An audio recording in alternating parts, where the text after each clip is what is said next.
Hello everyone and welcome back to What Matters. Now just two little announcements before we begin this week's news summary. So starting with the first one. So if you're looking for a combination of brilliant embroidery, tote bags and Harry Styles, then go and check out my friend Isabella's Etsy page and grab yourself one of her Holy Angel tote bags. Remember, by buying, you're supporting a local, close to home shop, and we all know the vast benefits of doing that. So I'll leave her Etsy link below, be sure to go and do that. Secondly, I won't be including a news story from today, the 14th of March, because I'm focusing on a couple more stories for longer periods of time this week. And with that being said, let's get on with the first story. So on Monday was International Women's Day, but how did it start? The seeds were planted in 1908 when 15,000 women marched through New York demanding shorter working hours, better pay and the right to vote. The idea to make an international celebration was Clara Zetkin's.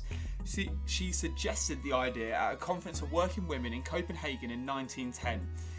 The day aims to celebrate the influential and inspirational women around the world and the progress women have made in society, politics and economics. This year's theme is Women in Leadership, focusing on Kamala Harris as the first female, black and first Asian American US Vice President.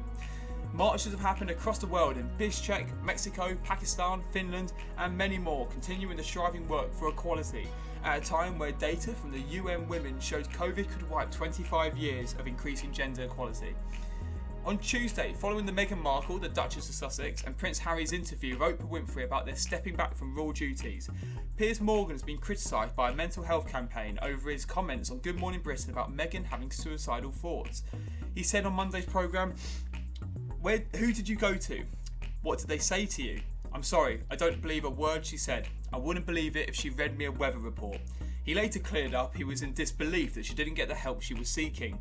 With ITV's mental health campaign, Britain Get Talking, being a pivotal aspect of the broadcaster's shows, this seems to not be keeping in line with their messaging. Even after clearing up what he supposedly meant, this wasn't the end of it though.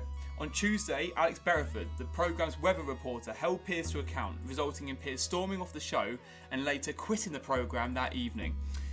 On Wednesday, Wayne Couzens has been arrested and charged with the murder of Sarah Everard, who was last seen on Wednesday the 3rd of March at 9 p.m. near a friend's house in Clapham, South London, where she had just left to return home to Brixton. I've had to update this story many times throughout the week as it's unravelled.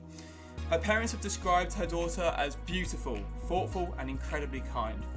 This isn't just a story of a tragic and disturbing murder of a young woman, but ultimately boils down to female safety in society. I've had many chats this week with both female and male friends about the issue, which has been both informative and highly interesting for me personally to find out how I can continue to support and help protect both my female friends and others in society, and it has been really, really worthwhile. So thank you to anyone, even if it's been a short message or a reaction, it's been great.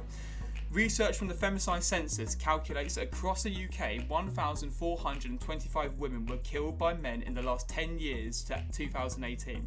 That's roughly one killing every 3 days, and disturbingly, Sarah Everard is just one of those poor female victims. On Thursday, around 1.5 million adults in the UK have a stammer, the speech impediment where you struggle to get your words out. It may come across that I have this a lot because I talk very quickly, but I don't. In a new BBC documentary presented by Felicity Baker and produced by Sophie Rayworth, the documentary aims to shed light on people's lived experiences of stammering. The documentary includes former Welsh international Mark Jones and actor Sir Michael Palin, who both suffer from stammering. I Can't Say My Name, Stammering in the Spotlight is streaming now on the BBC iPlayer.